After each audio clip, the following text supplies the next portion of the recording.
my name is Grace Nzivo. I'm a civil engineer by profession. And then over the years, I've practiced in the steel structure field. I have 4 years of experience.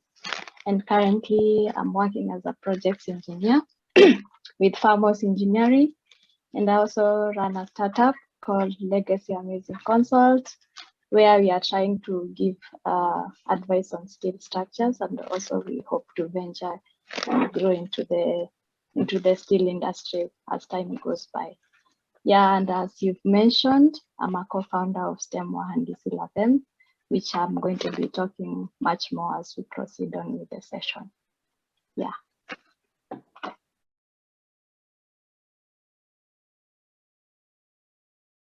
My name is Eric Ohaga, and I'm the second vice president.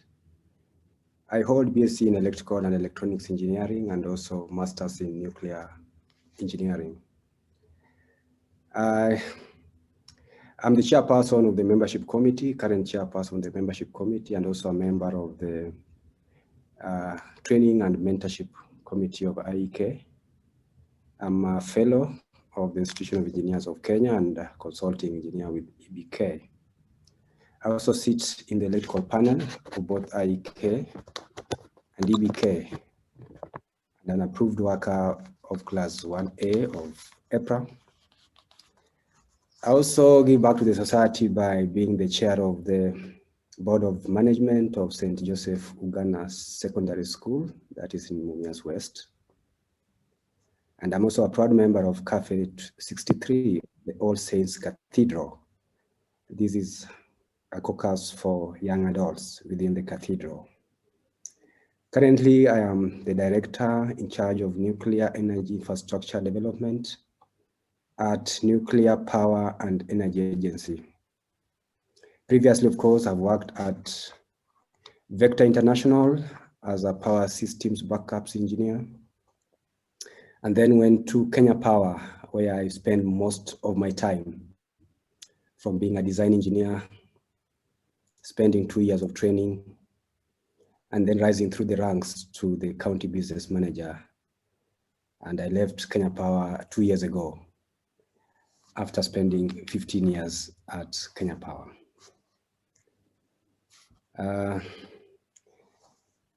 I'm also a father of 2, and I'm happy to be here today.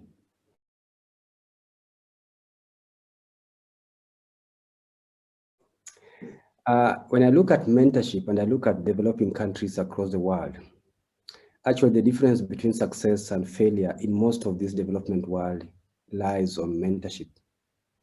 And when I look at relative success, it's basically a combination of 2 aspects. That is on the cognitive intelligence and the emotional intelligence. When you talk about cognitive intelligence, that is the basic knowledge that all of us as engineers and all of us who go to the university have immediately we graduate. You realize when you leave that gate from the university, and if you are a class of 80 or 100 and all of you got second upper, at that particular time, all of you are on the same wavelength. But what happens to this 50 or 100 1 year down the line, 2 years down the line, 5 years into 10 years is actually defined by the emotional intelligence. And this relative success, which is combined between the cognitive intelligence and the emotional intelligence, you find that the competency that we have as engineers makes about 95%. So we are very intelligent in terms of memory, in terms of cracking technical aspects. But the 5%, which is an emotional intelligence, is what defines who we become in the future. So the baseline is on IQ, and what makes the difference is on the EQ. And this is where the mentorship comes in to define who we want to become into the future. And mentorship provides mentees with the guidance. And of course, the long life skills that is required for sustainable development in this country. Now, as mentorship, this is something that for me, I started when I was still at Kenya Power. And of course, Kenya Power is an institution with about 1,000 engineers. And most of those engineers are graduate engineers. And Kenya Power had about 10 regions. And when I was at Western region, where we had about 130 graduate engineers, we had to start this particular mentorship program just to equip our young graduate engineers with the skills that are required for purposes of transitioning from graduate engineers to professional engineers. So we went through the whole regions, 10 of them, and we had to establish these particular programs in all these 10 regions. And by the time we were leaving, we had seen a lot of fruits actually being born out of these arrangements. Now, it was out of these startups at KPLC that when I joined now as the second vice president and of course the ordinary member of the Institution of Engineers of Kenya, I thought it wise to try and replicate the same now to the wider engineering fraternity. And we did then establish what we call the discipline-based mentorship framework, where we arranged ourselves in disciplines: electrical, mechanical, civil, agricultural. And then we would conduct weekly mentorship programs. For electrical, it has been very smooth because it was started with weekly mentorship programs on Sundays, and then it went into every fortnight. The same was established for agricultural, civil, and of course, agricultural. So out of these mentorship programs, we've seen a lot of outcomes coming out of them. We also conduct, of course, I said I belong to Cafe 63 caucus at All Saints Cathedral. And every Sunday between 11 o'clock and 12 o'clock, we have a small session amongst the young professionals, of course, across all the professionals, and we discuss issues mentorship. And this is something that has been sustained every single day. At my place of work, every Tuesday is my day, my lunch with the mentees. And this again, we talk about issues, holistic issues that affect the life of a young person. And again, this is not restricted to only engineering students. Every Tuesday at lunchtime. I've also established a framework now for PEs who would want to transition to consulting engineers. And again, this framework is really working very well because now we are seeing a lot of interest of professional engineers wanting to be mentored onto becoming a consulting engineer. Because at the end of the day, people need to grow. As a student engineer, you need to grow into a graduate engineer. As a graduate engineer, you grow into a professional engineer. Of course, after becoming a professional engineer, we still continue to sustain that effort of continuous improvement by then becoming a consulting engineer. And these programs, we run them every single month, where I take young engineering practitioners and even some who are older than myself, but want to become consulting engineers. So that has been my exploit in terms of the mentorship framework that we've had over the years.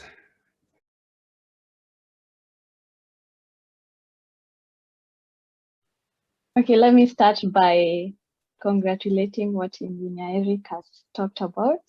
I think he's really gone over and beyond in terms of doing the mentorship, and that is quite a lot, because I know more often than not it's never paid. So doing all that way, mentoring chats, Gs to VPs and all that, even it's quite great work, and I'm really inspired. So keep up the great work, engineer. Thank you. Okay, for me, when it comes to the mentorship, it started back in campus. So initially it was not structured, so to say. So we just used to have an organization in Kenyatta University where we'd go to high schools, talk to students, and now that used to be now the students who are in STEM courses. engineering, anything to do with medicine, whatnot. That's how the journey started. I just used to enjoy joining that.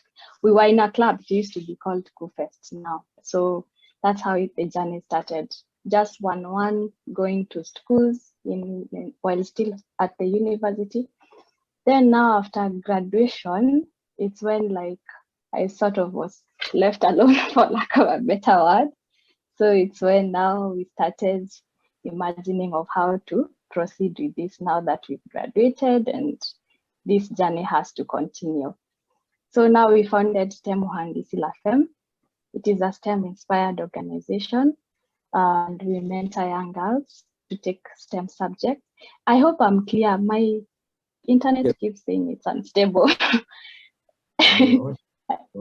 I am? Okay. Sawa. Yeah, so we mentor young girls to take STEM subjects. And now, recently, we've quite been keen with the universities that have engineering courses. So normally what we do, we visit schools, high school, mostly initially before the corona, of course, hit. We used to focus mostly on high schools and mostly in the rural areas because there is where the mentors are quite scanty.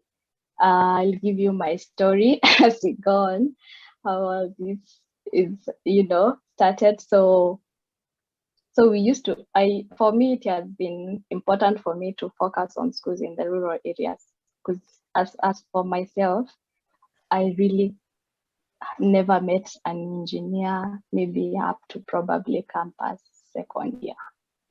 There is where I met someone who says he's an engineer. And growing up, I knew, the stories our parents in the village give us is, you read hard and then you study, you become a doctor. So that is how the journey started. And basically what we do, we just share our stories. I'm an engineer myself. I just stand there to just encourage these girls, help them relate with me so that at the end of the day, they stay motivated and they have someone to look up to who is like, I'm not going back to the communities I come from, but so that they can have that someone who can, trigger something that if this person comes from maybe a village like me, I want to become like them. So that is basically what we've been doing, going to high schools. And now recently we focused to universities as well. Yeah, I will speak more on that as we proceed. That is what we've been doing. If I speak about the name, how it came up, because I found engineer finding it interesting. Okay, there's STEM, of course, which is science, technology, engineering, and math. Uhandisi is a Swahili for engineers, actually. And La Femme is French for women.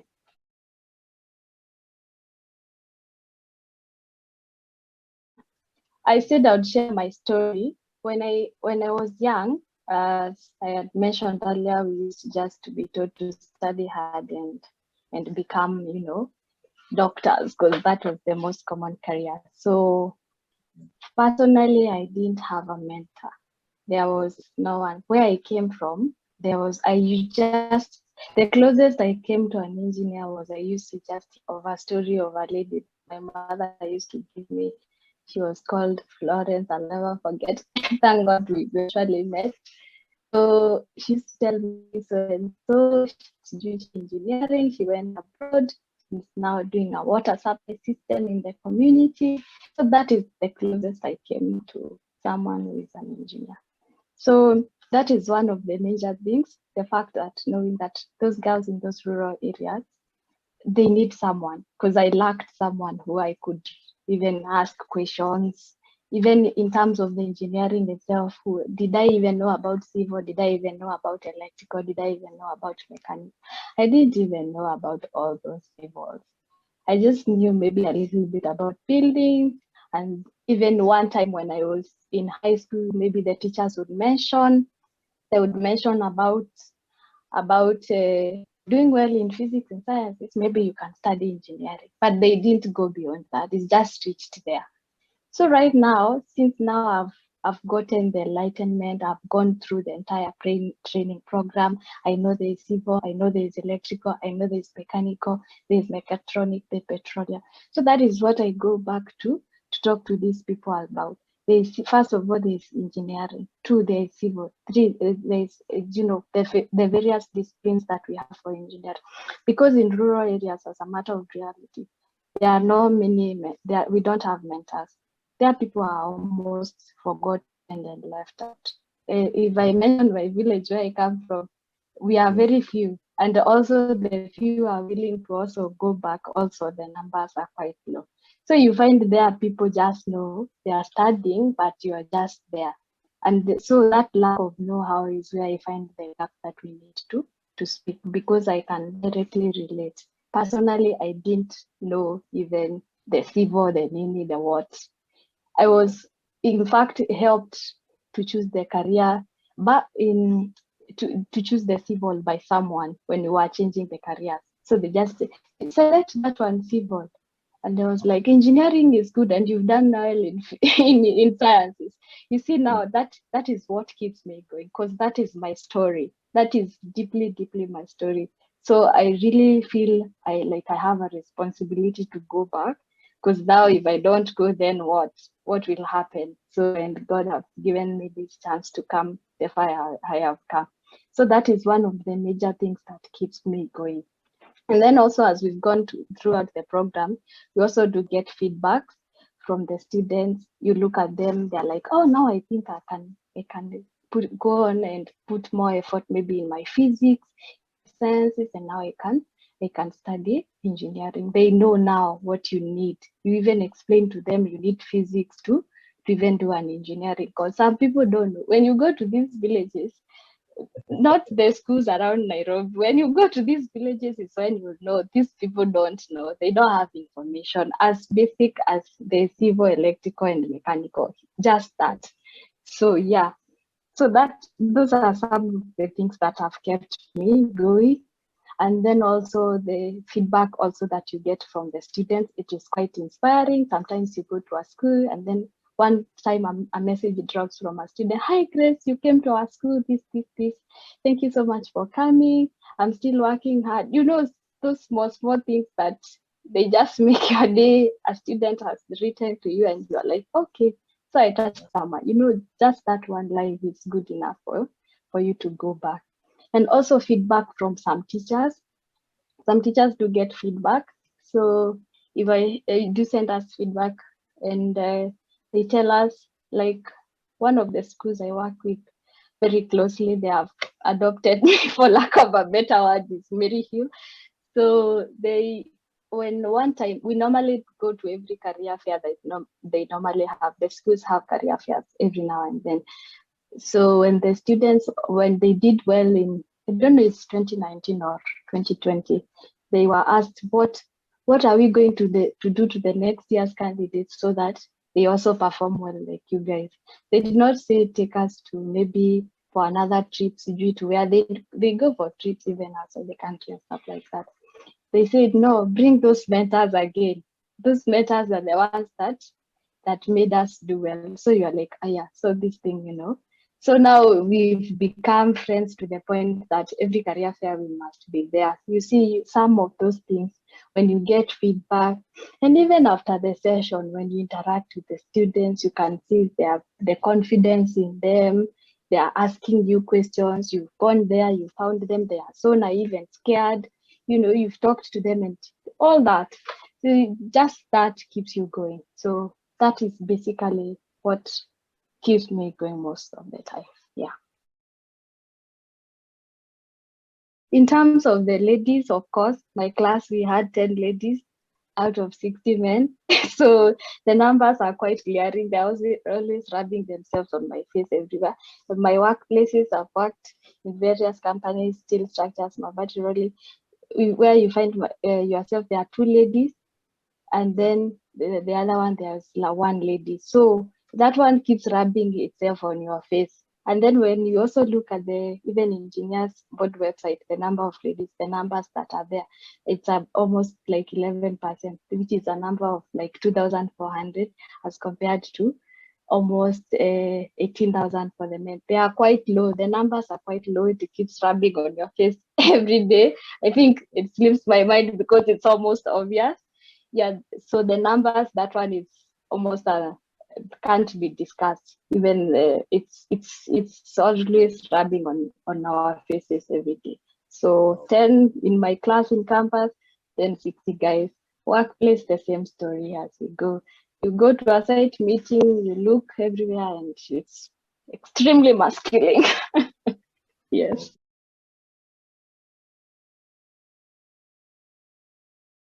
I must say I'm a product of mentorship, and this one I alluded to my uncle. When I was in high school, my uncle used to work for Sony Sugar, and I think at that particular time, when I was in Form 2, my uncle introduced me to a mechanical engineer and an agricultural engineer, whom were their buddies at that particular time. So my life was shaped by these two engineers. So the mentorship started at that particular time because these two engineers would then tell me what engineering was. And at that particular time, I could see an engineer in these two people. And you can imagine these two mechanical and one agricultural mentored me into choosing to do electrical engineering. Basically, they gave me the leeway to decide. They gave me the information, and then I had to decide what I wanted to do when I went to the university. And that has been the journey. So I'm a real product of mentorship, and I know what it is. Now, success stories also motivate me. When you are able to mentor someone and at the end of the day, you pass that mic to that person. You know, the young people deserve the best of us so that they can become better people. Now, when you mentor someone and after mentorship, that particular someone is able to perform more than you are, then the motivation, the intrinsic motivation comes from that particular aspect. So that has been the motivating factor. When you see success stories every single day coming out of those programs, it gives you the impetus to continue even more and every single day.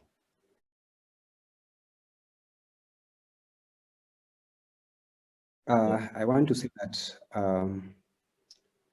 out of this mentorship framework that we did establish about 3 years ago, we've been able to establish various academies in terms of the disciplines, which has over now 3,000 graduate engineers. And we have a hashtag, which is 1,000 GEs to PEs. And over the last 2 years, we have been able to transition over 385 graduate engineers becoming corporates and of course also becoming professional engineers.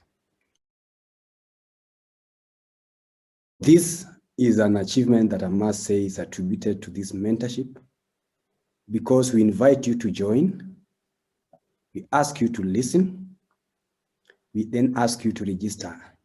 After registration, you don't leave that academy until you start mentoring. And therefore, we are looking at a pool of mentees who will become mentors once they become professional engineers. Out of this framework also, we have been able to establish about 53 trainers of trainers across the various disciplines. And these are the people who are going to sustain this particular framework into the future. So we are seeing a very good response in terms of this framework. And I think the future can only be described as being bright.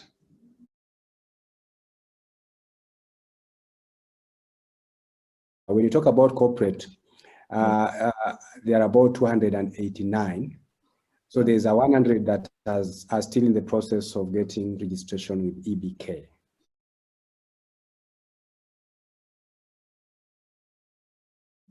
For us, okay, we've been able to reach to quite a number of schools, over 15 schools in around the country, reaching out to over 50,000 students, high school students. Also, by God's will, we've been able to reach to at least majority, if not all, of the universities in Kenya that have engineering courses. We've been able to reach out to the students and talk to them. the feedback in terms of those who have been inspired to take the engineering is what we're still working around to see if we can sort of keep track of the same, because people have told us they'll go ahead and the students, of course, they'll go ahead and take the courses, but we've not had a database to keep track of the same, but we do get a few feedback here and there. Maybe let's say 50 students have responded to us that they are going to pursue engineering in their universities. But generally, in terms of the numbers, we've been able to reach to over 50,000 students for the universities. We've been to almost all the universities in Kenya that have engineering courses. Those are some of the things that we've accomplished. Also, sometimes we do get feedback from the teachers that tell us that we've inspired discipline from the students, even proactiveness, them being able to take responsibility. The confidence in the students has gone up in terms of giving back teachers. Those are some just that they write back to us. And nowadays our students are asking questions, they're coming to the office to ask questions, they're engaging, you know. And you know, sometimes you go to a school and the students can't even talk to you when you are doing maybe a presentation. They are just so cringed, so scared. It's a rural area, they are so naive. They can't even say, excuse me, what did you say? I did not hear that. And when it comes to the Q&A session, they're even writing small papers to pass because they don't want to talk. So at the end of a session, you find that you've pushed them slowly, and someone can say, hi, excuse me, what did you say this? Could you repeat? Instead of writing that small paper and just passing it, sort of just kichini, for lack of a better word, because of that naivety. So those are some of the accomplishments that we've gotten. Also the feedback that we've now been able to keep track and establish sort of a long-term relationship with Maryhill, whereby the students have really given us the feedback that they need us to go there every year so that we talk to every class that is graduating or that is doing their KCSE. So that is those are some of the accomplishments that we've achieved, and the teachers, at least for them, they do send us the grades. So those are some of the accomplishments that we've had. Also, even in some schools, we've helped the students form clubs, leadership clubs, science clubs, anything to do with that. We've found some schools in the rural areas, they don't have clubs. So it's when you are coming in, you are telling them, oh, you need to have a science club, you need to have maybe a mathematics class, you know, something like that. We've also helped them to form clubs and some of those things. Yeah, those are our accomplishments as STEM one.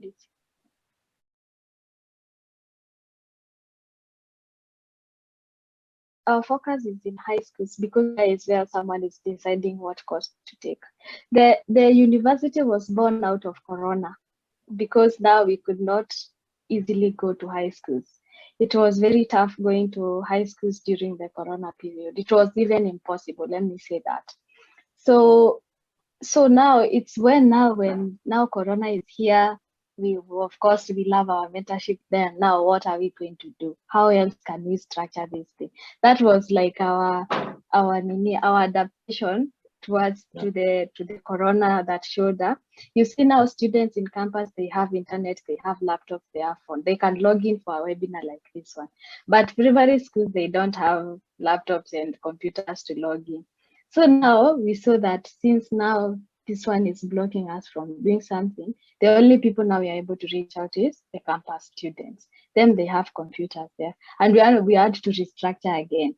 Now how we run this thing, because now for them, we bring professionals for them, us of course, for networking. We talk even maybe joining bodies like AIK, how to register for such things. How the profession is taking us, we give more. It's a bit different when it comes to the discussion. Yeah, going into deeper details because let's say this is someone already in the civil engineering industry, this is someone already doing mechanical, so it's different. They're also looking to transitioning into the work environment. They're able to network, meet People were offering internships, attachment, and stuff like that. So our focus is high schools, but now we had to adapt to Corona. Yes.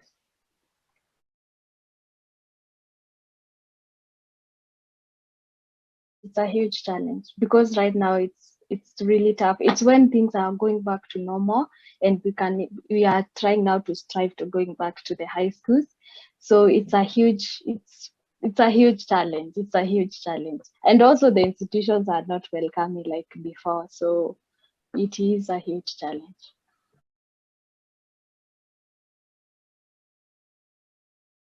Our major challenge, of course, has been resources. It's so unfortunate because we use our money. We don't have people channeling money into the organization. So only the members we just fundraise. If we are planning to go somewhere, it's us who go into our pockets and try to come up with something.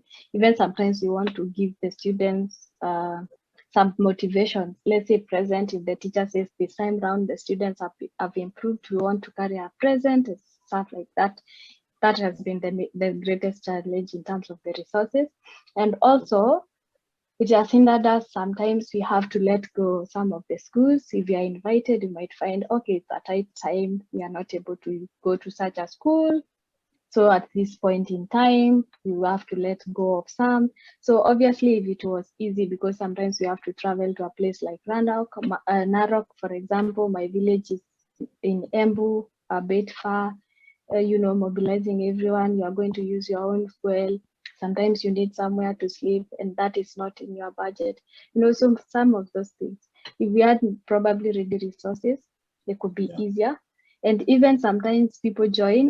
I saw someone write in the chats how they want to join our mentorship exploits. And even before we continue, I'm going to respond to them.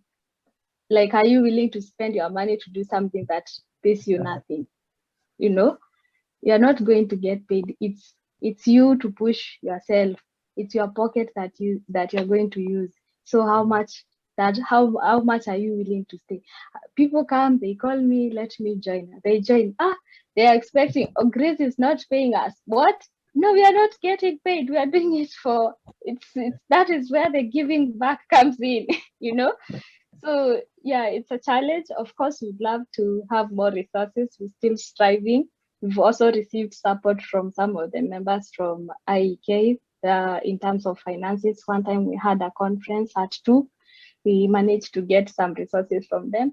So, but it's still a challenge. So if we had probably more resources, we'd definitely reach out to more schools. And you find some mentors dropping out. You call them, hi, we were supposed to be going to this on this, but they're not coming. They, give you some sort of stories or excuse.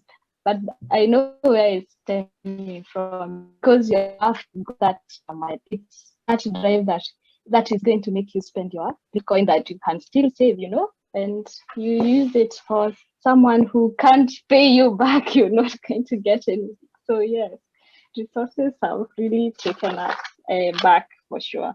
Yeah, and also this one, it's not a big challenge per se, but I would also love to maybe, and even those who are listening, to have people we can always reach out to in terms of schools that are ready to be mentored.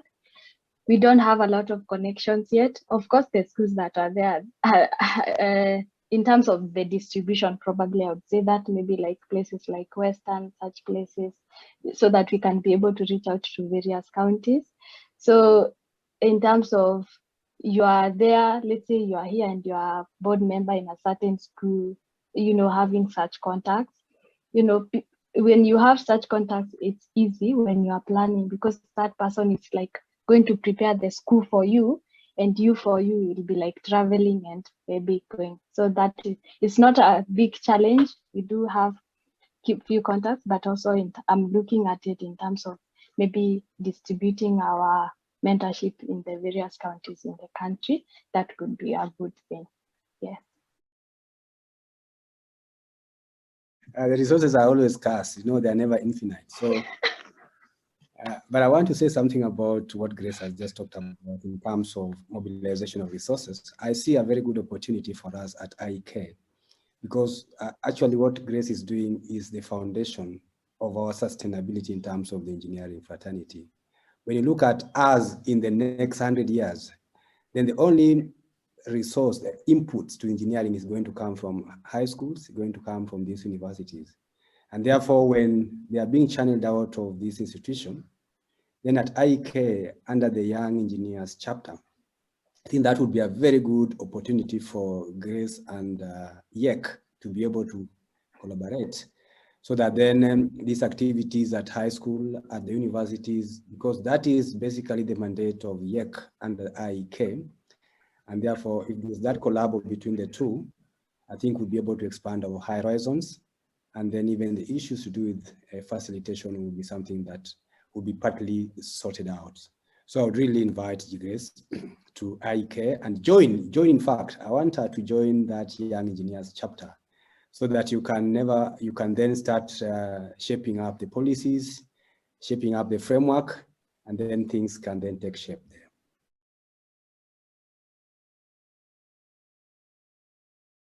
Now, when you come to myself and looking at some of the challenges that are available within the mentorship framework, one of the major challenges that I've seen is getting enthusiastic mentors who are committed to that particular role. And as Grace also clearly puts it, that many a times this particular role is voluntarily.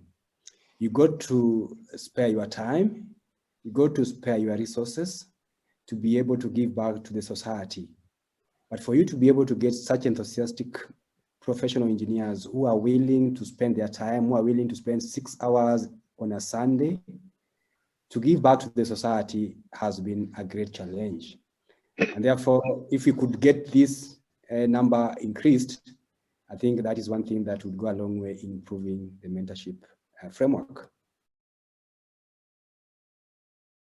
Another challenge is on the mentees, stepping out of their comfort zones.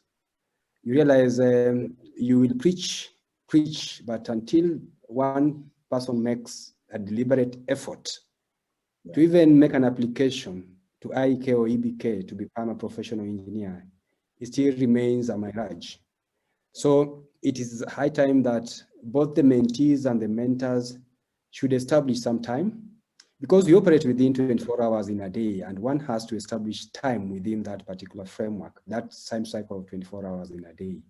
And then we can be able to move forward and see how to make progress. Those are the major issues that I think I can speak to, but I think we also can have mitigating measures to sort out those two issues.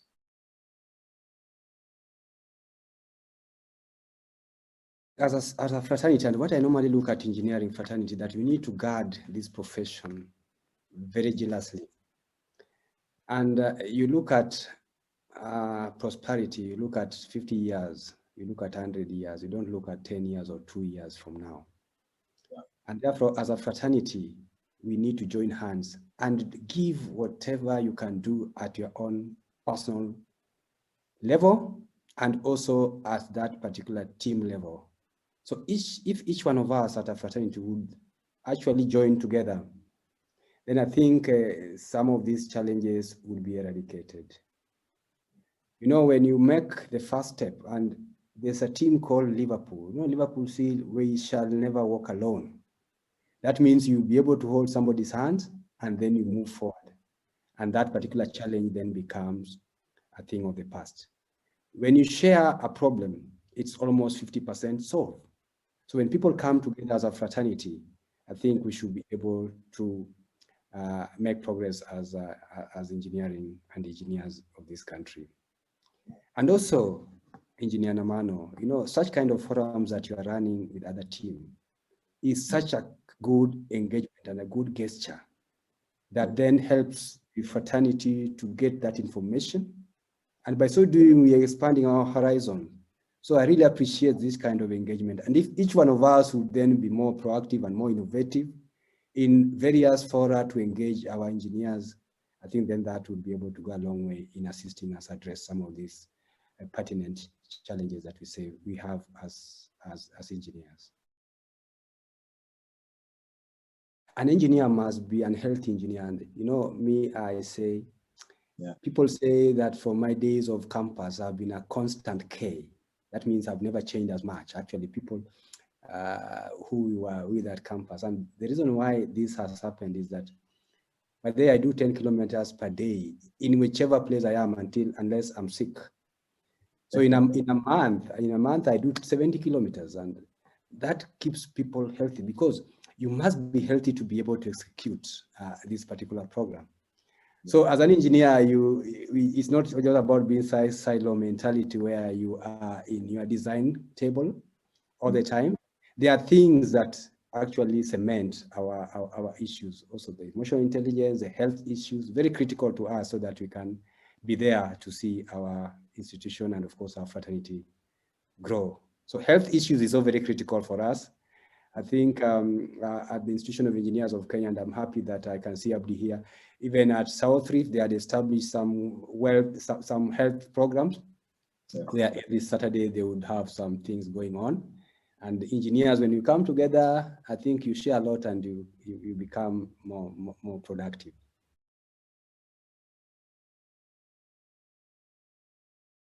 The solutions that engineer mentioned, they quite resonate, and so are the challenges. We would love to have more mentors who are willing to keep going and not drop at one time. We invite more sponsors, anyone who is willing to support the organization in whichever way, because sometimes even if it's transport, such things, accommodation and such stuff, so that at least we can have people motivated, that they really don't have to stress, maybe, or at least they have the ability to flex in case the institutions come up that we need to visit. So those are the major things. And we also things can be a bit structured, maybe social media, we can be able to have a controlled updates running properly, because we've not had them being, since we are the ones who is doing it today, I'm doing it, updating the things, another person is doing it, and such stuff like that. So at least it encourages people and helps us also to keep the programs consistent. So of course, resources indeed. Yeah.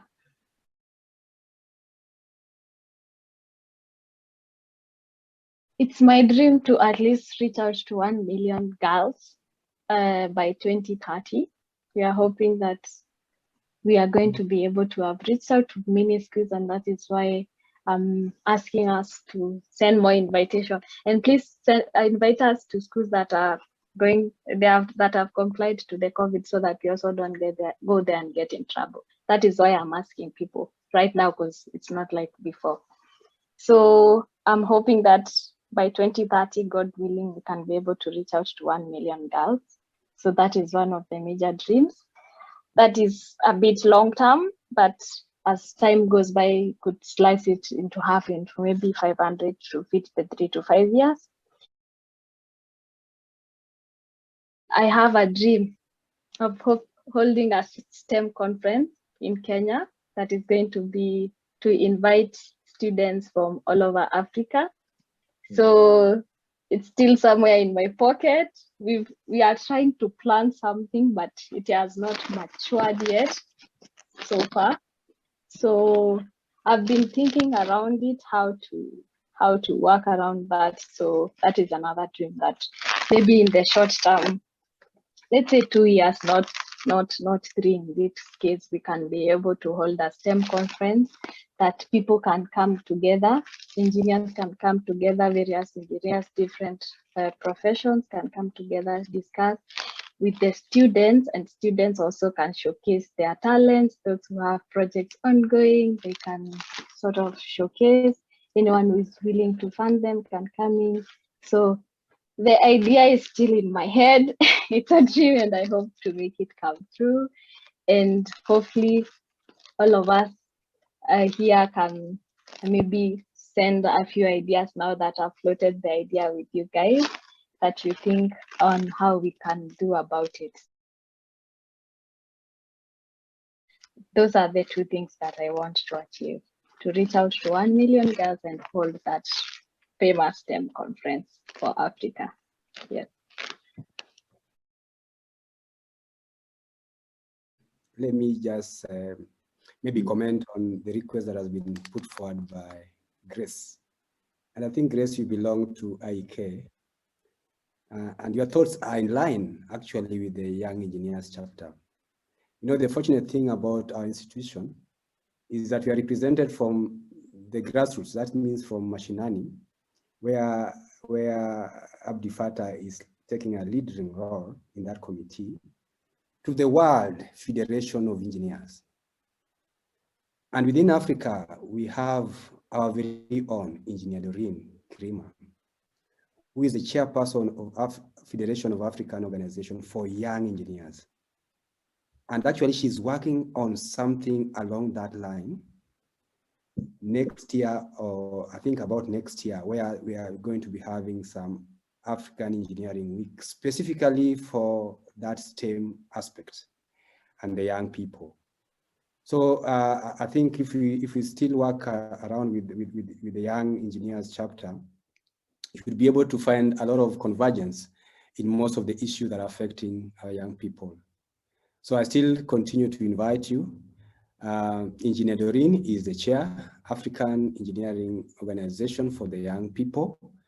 And there are those particular programs that are supposed to be done next year.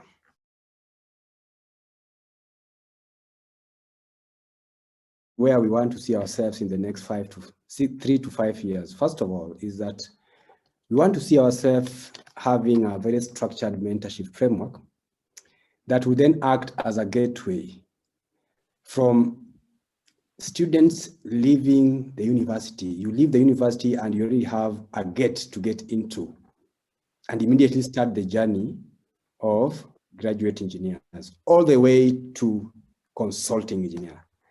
So that's what we want to see in terms of this particular mentorship when it comes to professional growth. From the time you leave the university, you will be getting somebody waiting for you to start the journey with you until that day when you become a consulting engineer, and most even when you want to become a credit checker, of course, with the Engineers Board of Kenya. Our aim of hashtag 1000G is for PEs is valid, and that is what we are seeing ourselves in the next 3 to 4 to 5 years. We know we have 2,000 graduate engineers coming into the job market every single year. So if you can have 50% of these numbers transitioning every single year across the disciplines, then we shall have been able to create that particular critical mass that we are looking to as a fraternity. This critical mass will then be able to shape the policy direction that we want to see this country taking in terms of sustainable development. So in the next 3 to 5 years, we want to see engineers taking shape, taking position, strategic position in terms of policy, so that we can define the development agenda of this country. We don't want to continue being the menu, but we want to be participating in preparing that particular menu so that it can be eaten by the people of Kenya.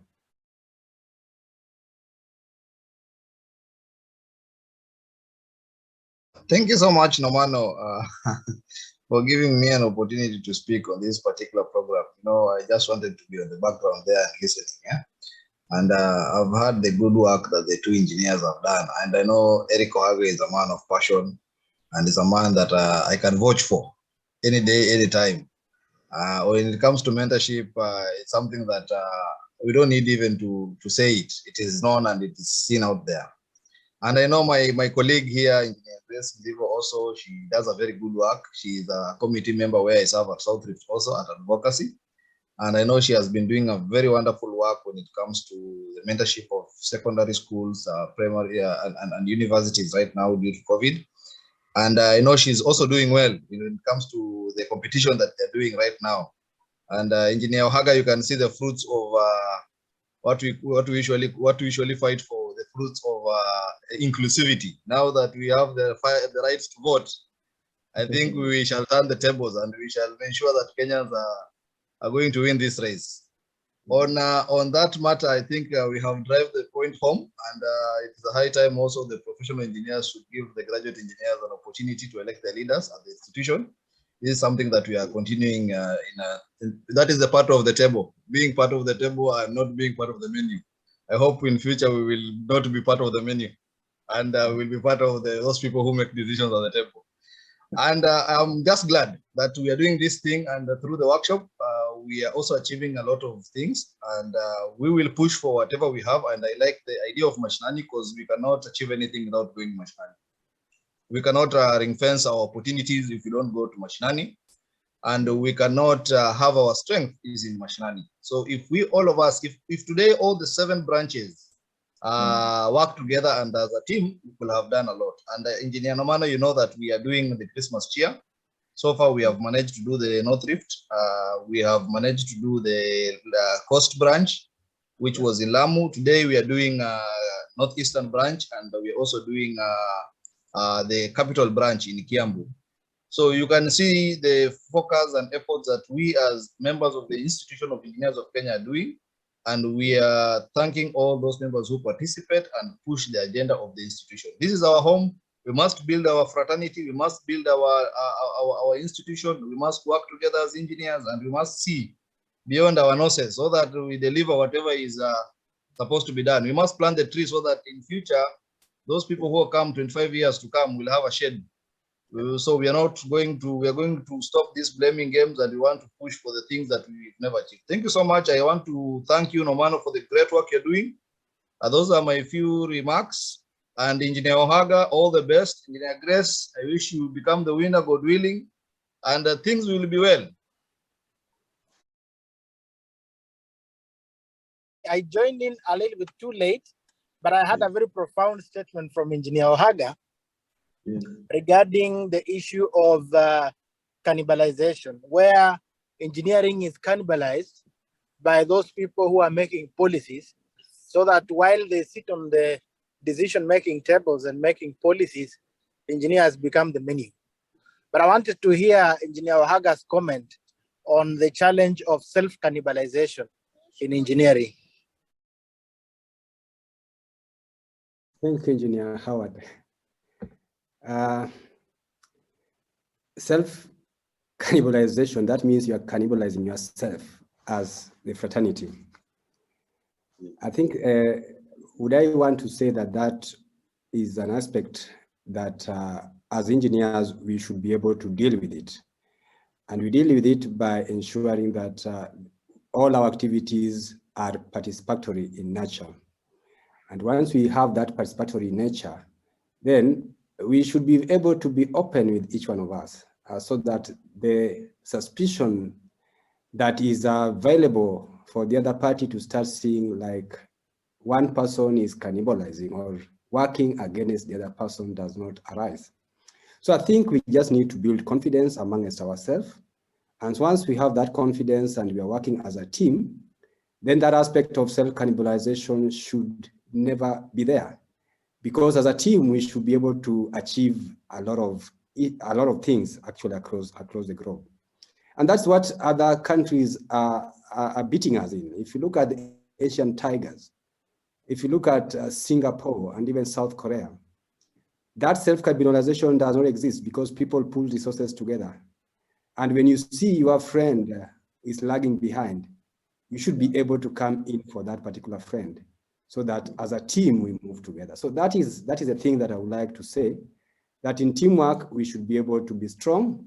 And I think we have even seen it in many other ventures that we continue to carry, even along the Christmas cheer, even along the policies that we have had in the past. When we pull together, we shall always win this particular war. And that self-cannibalization will not arise at all. Thank you. I could first concur with Engineer Ohaga. I think he has spoken well about some of the solutions to the issue of cannibalization. But I just wanted to highlight, maybe as a comment to add on, because the challenge of cannibalization, from my standpoint, how I see it, it comes as a result of the competition when we have competition amongst ourselves, there are two ways that people can compete. We can either compete by one person trying to be better than the other, where the end result will be a team of 2 people or 3 or many people who are becoming better every other day, because each one is trying to become better than the other, and therefore the end result is the betterment of the team in entirety. However, we have the other side of competition, which I would call strife, where we compete by trying, by one person trying to make the other one worse than them, either by trying to pull them down, either by trying to destroy them, or trying to do something that will probably derail them or reduce them. The end result of such kind of a competition is what can fall in the definition of self-cannibalization. At the end of the day, you grow shorter instead of growing taller. You grow weaker instead of growing stronger as a team. I just wanted to make that comment. I think it would add value and it would help someone to get the point in a better perspective. Thank you. I also just wanted to reiterate on that particular comment by Howard. The reason why we are doing mentorship, basically, and what we said here, is that you can only achieve that you have performed as a mentor when whoever you are mentoring is performing better than you are. And therefore, if there are any forces to the contrary, and then you as a mentor, you will not have achieved anything. If you are mentoring and at the same time, you are pulling strings against that particular mentee, and in this time, mentoring is across the board, then that would be very unfortunate. And I agree with you that people need to be very honest with each other. That once you mentor, then you should expect that that particular mentee should be able to perform better than you are, and you grow as a fraternity. Thank you.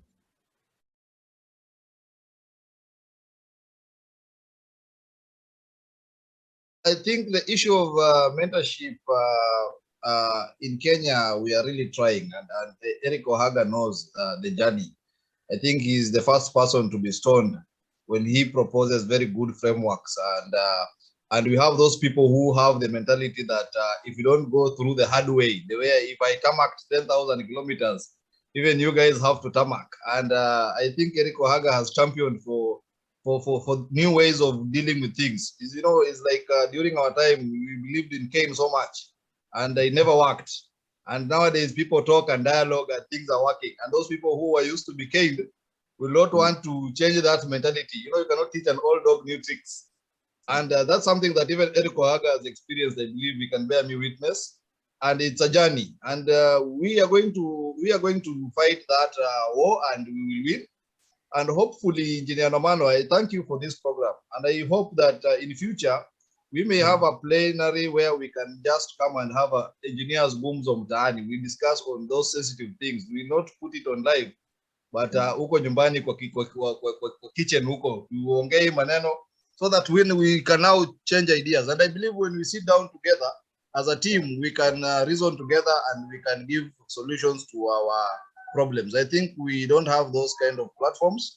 That is why we think maybe sometimes we may think the seniors are bad people. Maybe they're not bad people. Maybe sometimes we may judge them wrongly. So it is good that in this mentorship activity that the two engineers are doing, they're doing a good job. We must support them by all means possible. And mentorship, as Grace has alluded, that it has nothing to be paid off. You are not going to be paid. You lose your money, you lose your time. And others will even transition. And Engineer Ohaga can bear me witness. Maybe 15 or 16 people have transitioned through your hand. But maybe only one comes and says, thank you. The rest will just go. So if you put your heart in the wrong place, then you will lose it. You will not continue with the journey. If you want someone to come and appreciate your effort, then you will not do it. That is how mentorship is. So if you go with the mindset that you're going to assist people so that they come and do something in return for you, you have already failed. So you just go out there, do your best, make your difference as much as possible, then allow them to do whatever they do. It's upon them and their goal. You have done your obligation, you have guided them, you have shown them the path. That is what is the responsibility that you have as an engineer. So thank you so much, Namano. We should continue with this program and we will empower it. God willing, we are together on this one. a shout out to Engineer Abdi Fatah and Engineer Shama in absentia. They have been quite supportive in our mentorships. So those are some of the people, like I can say, from IEK who have come through for us. So I'm really grateful. I appreciate the support, and it has been easy. We didn't have to like convince them so much. They just looked at our work and came in for us. So it's a big blessing that you find such people and they are willing to push you, and you are not giving them anything. So thank you so much. I think I wouldn't have done justice not thanking them today. Thank you.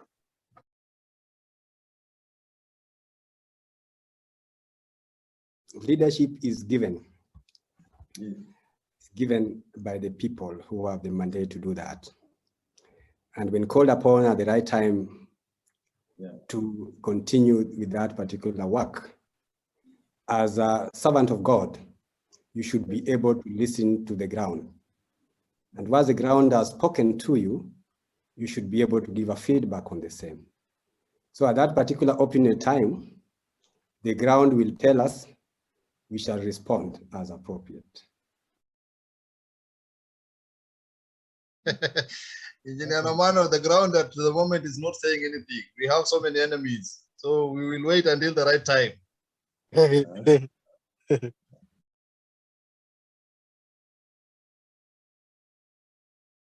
Like I'd mentioned in my profile that is going around, mine has been over and beyond just being a practicing engineer, that I've gone back to the community to give a hand to someone who doesn't have someone to look up to basically, and in that case in the engineering profession. So that is how I believe I ended there. So what I can ask you is for your support. Please vote for me. I will continue with the mentorship sessions. You've heard some of our dreams that we have in the next 5 years. We want to reach out to more schools. And we also want to have the STEM conference, which I'm hoping that it's going to come to life. And now that Engineer Elec has offered to support us through the Young Engineers chapter. Yeah, so basically mine is, I can only give myself that I'll continue doing what I've been doing. So, and the fact that other people out there have gone and acknowledged the work I've mentioned, and other people have also acknowledged the work, not only FAO. We've had the African Union Center for Women and Girls Education appreciating our work. We have YALI, Young African Leaders Initiative Center, East Africa. So Mawaza Institute in conjunction with Johnson & Johnson. So it warms my heart that someone appreciates the work.